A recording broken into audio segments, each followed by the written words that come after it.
The number is just scary. Obviously, you want to do the 100. So 50 is the peak, and then, it's supposed to like go down. So it's like you go up 50 and then you're supposed to go down. No, keep climbing. One feeling about when I turned 50 was, wow, that sounds really old, but here I am. I think the biggest misconception being in your 50s is that, you're off the shelf. You're not off the shelf. We are very much on that shelf for everyone to see. Don't hide in your 50s. I thought 52 would be like really ancient, old, and then all of a sudden, fast forward, you are 52 and it's not that bad. I didn't think I was going to be, in Los Angeles with, a gorgeous husband, 4 kids and doggies traveling the world. No, I could not dream of anything like that. At 52, I define beauty as ever-changing, and I'm here for the change. If it's always the same, life is boring. When I see myself in the mirror, I see myself just older. The good thing is, and I tell that to a lot of people, the good thing is, it's a bad thing because the eyesight is just getting worse and worse and worse and worse. And my type on my phone is getting bigger and bigger and bigger, and everyone is making fun of it. The one good thing about it is all those wrinkles, I don't really see them. So I'm good. I look in the mirror and I'm like, dang, I look good. So it's better to leave the glasses on the side of the table. Now, it's okay to be older. I think that, it didn't used to be like that. I feel like, we're more welcome also with wrinkles. And maybe if the body is with a little roll over here and a little roll over here, maybe a little roll over here too, it's fine. So I think being accepted, at every age, I think that is amazing. My beauty philosophy is love yourself how you are. We are ever changing. We are a little bit like a flower, and a flower is, this little bud, and then it blooms, and then it does go away. We will all die at some point. So it's like, take every day and make it your best day. My approach to fitness and wellness is don't overdo anything. So for me, I've always exercised very lightly. I think that a lot of people probably hurt themselves by going too hard on their body. Listen to your body. I listen to my body. I like to eat healthy food though, but it's just because it's yummy. Like lots of garlic. I can bathe in garlic. My husband hates that. And yeah, I don't over-exercise. I move around, but I'm not. It's a lot. People always say like, oh, you probably got more confidence as you gotten older, but I feel like I've always been confident, even, doing Victoria's Secret, walking in your underwear with not having a lot on. Like other people were like, oh my God, I was always like, I don't know.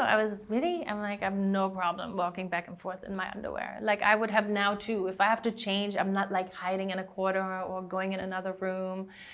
On a photo shoot, obviously. Otherwise, I'm changing at home.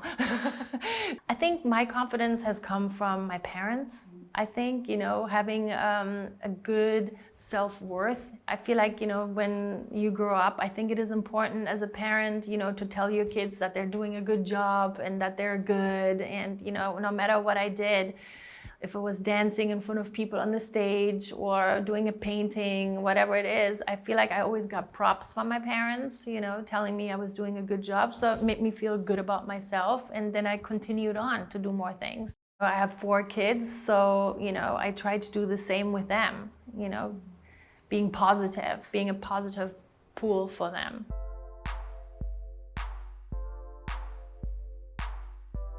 If I would look at myself when I was 19 years old, I would say probably have more fun, go to more parties. Don't always go to bed early.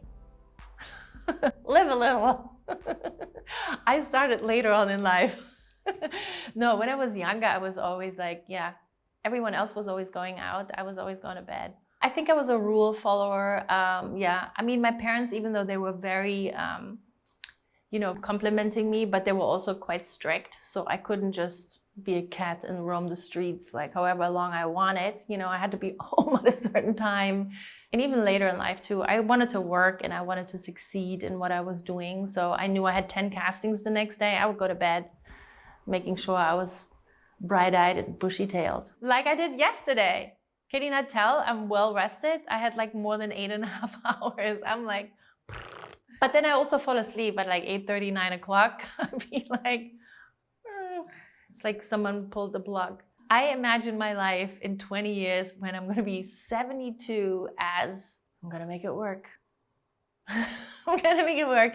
I think I'm going to have a lot of fun still. I think I'm going to be still tanning.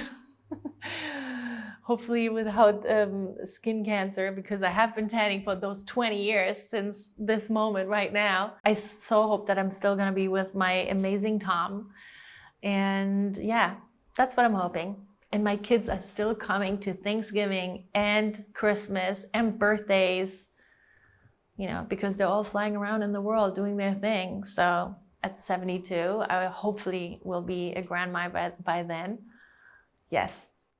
And maybe some gray hair. It's so weird. It's so random. I have like one gray eyebrow.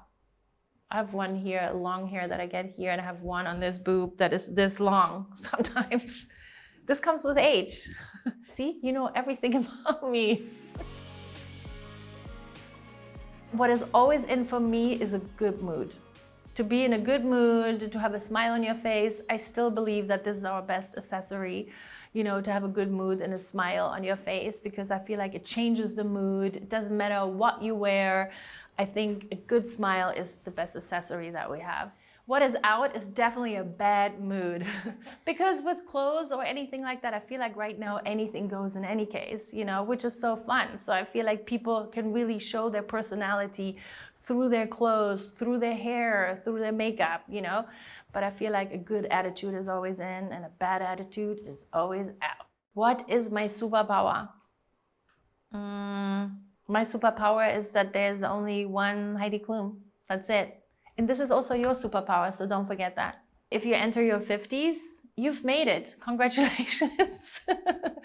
I mean, don't we all want to get old? I mean, I know we always say that, but it's the truth, you know? You don't want to already leave this beautiful planet and enjoy every day. So then I'm already looking at the 60, and then the 70, and hopefully the 80 and the 90.